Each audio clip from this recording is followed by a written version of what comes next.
Finally, a Shimano SPD-SL road-compatible power meter pedal has arrived. Something a lot of people have been asking for years. It's real, it does exist, and it's made by Garmin. I've been riding these for the past few weeks, and today I dig into all the details about this new release and the details on a few other options they've also released today.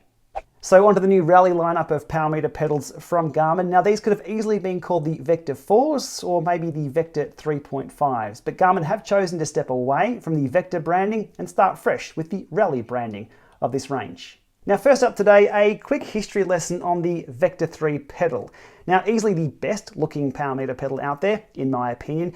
It had a rough start to life, not having the best reputation for reliability. After a few battery housing changes, and a switch to the single CR1/3N battery from the two LR44s or SR44 batteries, and a few firmware updates, Garmin did get on top of things in the last 12 to 18 months with the Vector 3s. There are a lot of happy Vector 3 owners out there. Oh, and if you do have a set of Vector 3s, there's some details in today's release that you'll be very happy with too. So Garmin have rolled everything they've learnt from the Vector 3s into the Rally lineup, made a few optimizations, and here we are today. So the Rally family of power meters comes in 3 different type of pedal bodies. Now they're all using the same spindle. So there's the Rally RS, the Shimano SPD road Cleat compatible version, the Rally XC, the Shimano SPD mountain bike or off-road Cleat compatible version, and the Rally LK, which is the Look KEO Cleat compatible version, which is similar to the previous Vectors. Each of these models come in either a single or a dual-sided version, with the RS100, XC100, LK100 being the single-sided, and the RS200, XC200 and LK200 being the dual-sided version. There are pedal upgrade kits to convert single to dual, so from the 100 series to the 200 series, that's an option after you've purchased a single-sided. There are pedal body conversion kits available to swap between models, so if you want to ride road during the summer, off-road during the winter, without buying a whole new power meter, that is an option just to swap over the pedal bodies. And the pedal body conversion kits are compatible with existing Vector 3 spindles. So if you have a set of Vector 3 pedals and want to switch over to SPD-SL cleats, that is an option. So there's a lot to take in there. Here's the pricing matrix, which may summarize it a little better. The prices listed there are in USD. So there's 3 pedal body options. There's single and dual sided. You can upgrade from single to dual later on if you like. There are conversion kits which allow you to swap from road to mountain bike or any other combination. And the conversion kits are compatible with both Rally and Vector 3 spindles. No real commentary needed on the pricing there, other than yes, you are paying a premium for this because there's not a lot of competition in the market when it comes to this. Well, nothing that's available anyway. Okay, onto the Rally technical specifications. They remain very similar to that of the Vector 3. Again, single-sided or dual-sided power meter, ANT+ or Bluetooth compatibility. You get power, which is total and also left-right. You get cadence. Over ANT+, you'll also get pedal smoothness, torque effectiveness, and the full suite of ANT+ cycling dynamics, including the platform center offset, regardless of which pedal body that you choose to ride. Accuracy ±1%, auto 0, active temperature compensation. The battery that it ships with is a single CR1/3N 3-volt battery, which is 1 battery per pedal. They are non-rechargeable and user replaceable. Battery life up to 120 hours. The weight listed for the RS200 model, the Shimano compatible road pedal, is 320 grams. Max rider weight 105 kilos. Cleat type Shimano SPD-SL, Shimano SPD or Look KEO. Q factor is listed as 53mm or 55mm. I believe that's for both the Look and the Shimano road compatible pedal. The stack height measured in the Lama Lab for the RS200 was around 11.8mm, so not much in it at all. Definitely not as high as some of the other power meter pedals on the market. Installation is easy with a 15mm open wrench. They are firmware upgradable. And a few things of note, the metal threads on the battery cap have been updated, and the battery caps themselves, I guess, are on version 5 of the battery caps, so we should have no issues there. So that's the tech specs covered. Let's get these unboxed for a closer look. Okay, the moment I've been waiting for many years, getting my hands on a set of Shimano SPD-SL power meter pedals, and here we go in all their glory, and the video at 2 speed.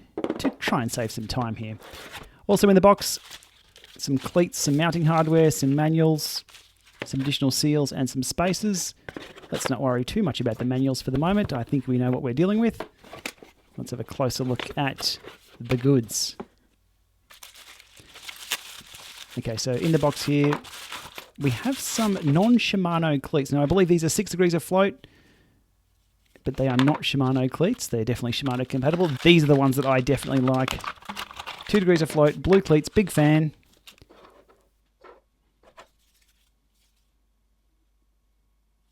And you can see there, not much difference between the two, other than the available float in the cleat. But for me, it's blue all day long. Now, the red Shimano cleats are 0 float, so don't be fooled by that. Okay, the pedals themselves. Here's the Vector 3 Look KEO compatible pedal on the right. And you can see there, it's just the heel of the pedal body, which is a little larger on that one. Okay, onto the scales. The new one's coming in at 160 and 319 all up. And as referenced, the older Vector 3 is coming in at 320. So next to no difference whatsoever in weight between the two. So just checking the Q factor there. We do know it's 53 mil, but I do want to see it with my own eyes.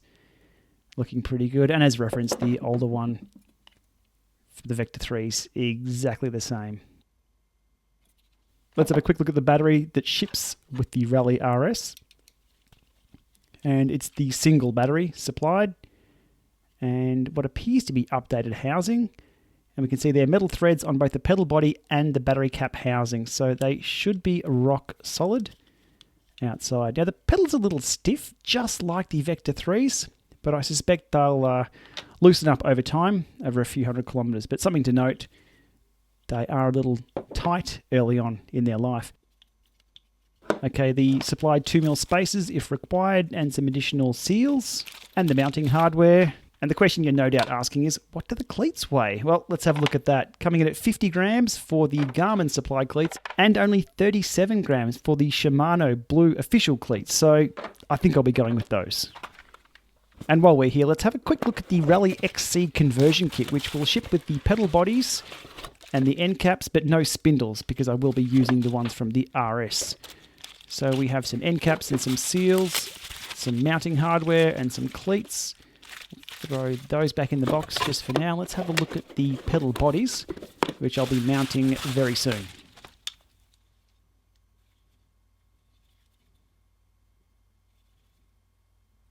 Looking very rugged, but that's only looks. Let's throw them on the scales and see what they weigh in at.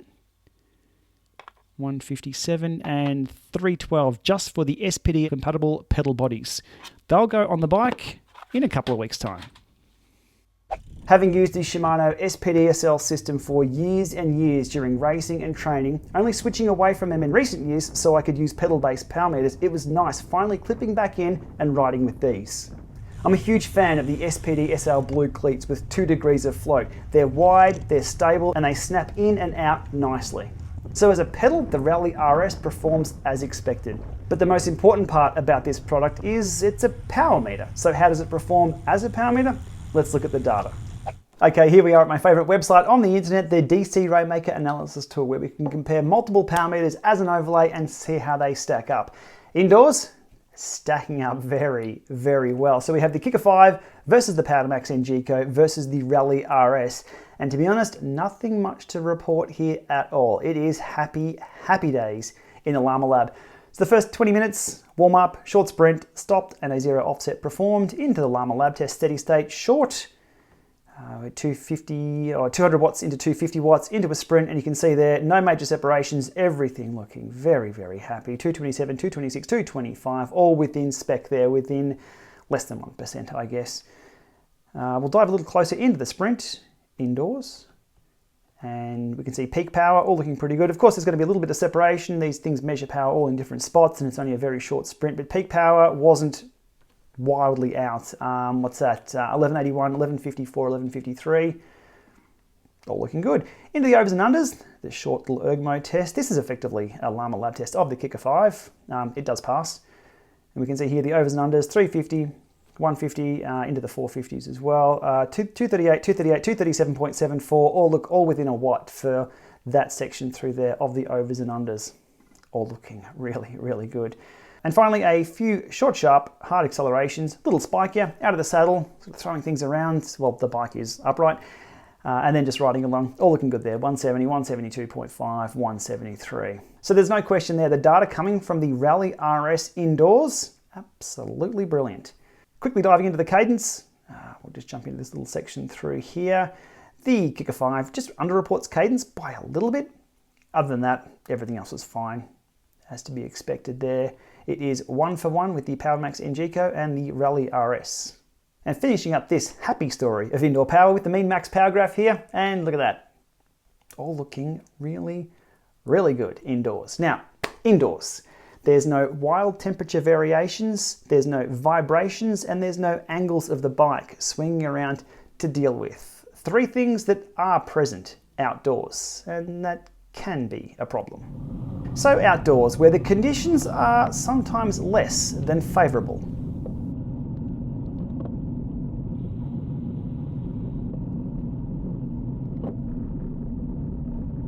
And here's the data from that ride yesterday, focusing on a few pain points that I had with this power meter. Now, from a helicopter view way back here, everything looks pretty good, but it's down deep in the weeds or deep in the rabbit holes where the fun lies, and there is a bit of a story behind this, so let's get started. The sprints is what I was looking at yesterday, so 3 sprints there and some steady state stuff. Outdoors, just as indoors, the steady state stuff with the Rally RS, absolutely brilliant, up against the PowerMax NGCO. What we're seeing here though in the sprints is just something weird in the neighborhood. Who are you going to call? Well, DC Rainmaker's analysis tool first off before we get to Ghostbusters. But we have something weird happening at the start of that sprint. Peak power's not too bad and it chops out a little too soon. Diving into the left and right of that, it's both sides on the rally, dropping a little low before coming to the party and realizing I'm sprinting. Where's the answer? What's going on? Right here. This bad boy, the Cadence. Something's going on right here. And this is an issue that I've been looking at over the past few days. Now, overall, outdoors, the Cadence coming from the Rally is a lot more jagged than what I'm getting from the PowerMax NGCO. But the problem being is that jag right there, that jag through the floor is going to be a problem with accurate power. If you don't have accurate cadence, you're not going to get accurate power from one of these power meters. And that's what's happening right there. Dropping down and then picking back up and being okay. But that is what's going on right there.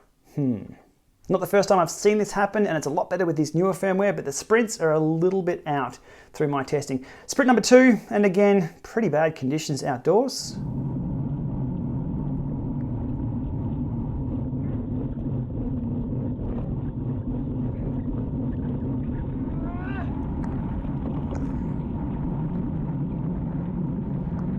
You could see me there diving for the gritty part of the road so it wasn't slippery. It's almost the inverse of what was happening. The sprint picks up. Again, leading into the sprint, the data is absolutely brilliant. Look at that. Really, really close. I was happy. Into the sprint, peak power, all looking pretty good. 1107, 1094 just there. And then it drops out at the end. Diving down, it's both sides, and then jumping further down to the cadence, and we can see the cadence being a little erratic through here. And for 3 data points, 1, 2, and 3, just locking on to 86 RPM. I definitely wasn't locked on to 86 RPM. I was in the hurt box after that sprint. So something weird is happening with the sprints out of the saddle that I am performing. As I said, it's not just limited to this data set.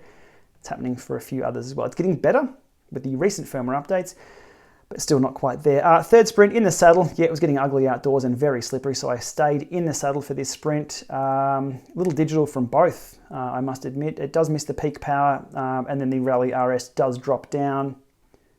Both sides dropping down, we can see here. And Cadence having a bit of a nap through here, spiking back up to where it should have been, and then smoothing out for 3 data points through there, which should have been, well, we can see the Power to Max NGCO operating as I would expect with its, probably the smoothing algorithm that it's using being a little better. So, pain point number 1, the sprints outdoors aren't quite up to scratch yet. Pain point number 1A was the jagged cadence. I can live with that overall because the overall number is okay. It does jump around a little bit on the screen, but it's a little concerning going from 105 RPM down to 95 RPM to 104 RPM when you're really smooth on the pedals. But I would call that pain point number 1A. On to pain point number 2, and we can't see that from this angle. So we change the perspective a little bit and smooth things out to 20-second average. Can you see it? Does it make any difference? I'll dive in a little closer. Through here. Yeah. So I was starting to see some separation at about 35 minutes into the ride. Just a few watts. Yes, I do have my nose on my head units and I can tell these separations are happening out on the road. And it's consistently off by 8 watts or so, 9 watts or so. So at this point in time, there was no wild temperature swings. There was no change in gradient elevation wind. It was all very, very flat roads. It was pouring rain, but that shouldn't cause this kind of issue. I backpedaled a few times through here on the PowerMax Engico, which should have done I guess a manual 0 or initiated a 0. Started pedaling forward again, no dice. I stopped on the side of the road. Now if I was to stop and 0 both power meters and the problem was to be fixed, we don't know where the problem lies. So I stopped and 0'd just the Power2Max Engico. My fingers were crossed that it was the Power2Max Engico, but you can see there when I started pedaling again, things were still off by, well, there's about 10 watts, 11 watts through here, and very, very consistent. Tracking very, very well. So there was an offset issue somewhere. So at this point here, I stepped off the bike, backpedaled a few times, or spun the cranks backwards a few times to unload absolutely everything. The cranks were held at 12 and 6. I then performed a 0 offset on the Rally RS, jumped back on the bike and continued riding along the same road, same cadence, same power. Everything was back to normal. So something had happened with the 0 offset or the calibration of the Rally RS as I was riding along. The numbers were okay for the rest of the ride, so something had taken place. Now, I only have access to consumer level items such as my Garmin head units and the fit files here. So digging as far down as I could, and I found something interesting in the left-right power channels here. Okay, zooming back out to the overall ride, again, looking at the left-right power, the Power2Max Engico doesn't have left-right power, so the graph here will be half power shown, which is a good baseline to compare the dual-sided power meters to on the both channels. We can see through here, I am left-right balanced pretty good. There's no major drifting at all. There's a few little wonky sections here and there, but nothing consistent until we get to the section where I saw the power drop on the Rally. Diving in a little deeper, and there is a trend I've spotted, and it's the right-hand side dropping down on the Rally by about the same watts that I was missing in total up against the Power2Max Engico. So through here, you can see it through here. And then when I stopped and did the 0, pedaled along nice and smooth. And the right is dropping through here.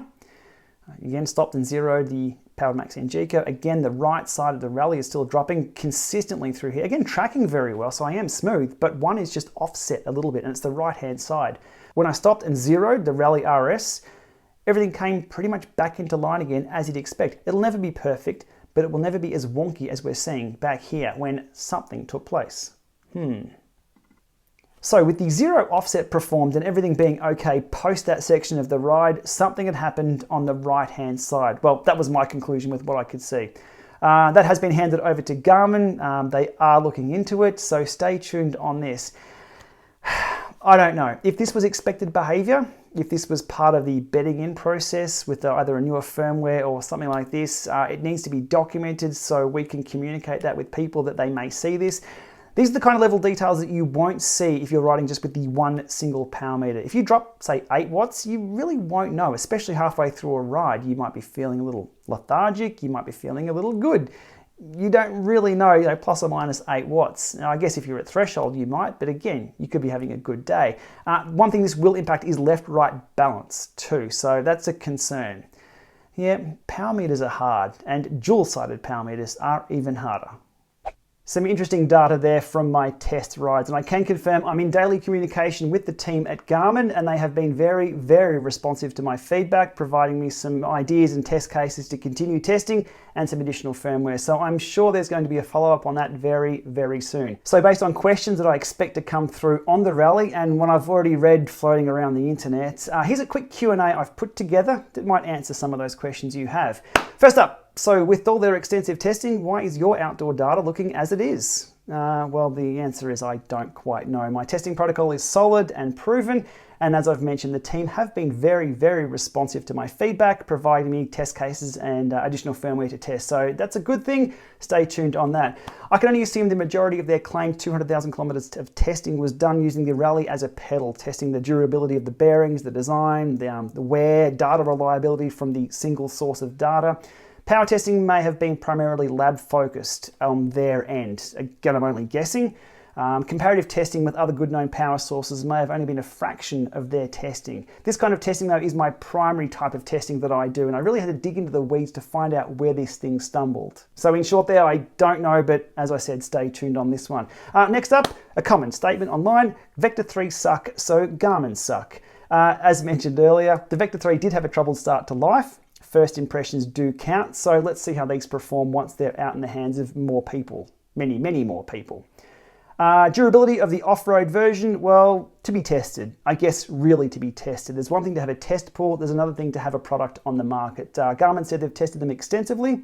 I'll be doing the pedal body swap soon over to the XC with the conversion kit, and then putting it on the gravel bike. Again, stay tuned on that one. I want to see that data though sorted out first before we introduce the off-roadness on this. Next up, are the bearings replaceable? The answer is no. The bearings are within the pedal body. You can remove the pedal body to service them if you like, or simply replace the pedal body with a new kit if you've been extremely, extremely hard on the pedals and put a ton of kilometers on there. Why no rechargeable battery? Meh, I don't know. The switch to the single CR1/3N from the 2x LR44s or SR44s, that's been great in the last 18 months from Garmin. I guess they're confident with that solution, and do note that the CR1/3N is a little harder to find than the LR44s. Online ordering is your best bet for those. And finally, on my quick Q&A, these are too expensive. Yeah, I do agree, they're not cheap. The alternatives aren't either. I believe the XC200 is the same price as the SRM X-Power SPD version, that are very, very rare, and the owners that I've spoken to are a little regretful regarding the features that they have with those pedals, so do be aware of that. And your alternatives for the SPD-SL just don't exist, so I guess Garmin get to set the price there. Okay, in wrap up today, now aside from the data hiccups that I've encountered with my testing that I'll continue to work with Garmin on, today is a game changer in the world of power meters. Garmin surveyed the landscape and they've delivered exactly what people have wanted. There's no Kickstarter, there's no delays, and they are available today. So let me know your thoughts below. I'll be digging into all the other reviews that have done comparative testing to see how they've gone too. But as I said, I'll be back with more very soon on this. Thanks for watching.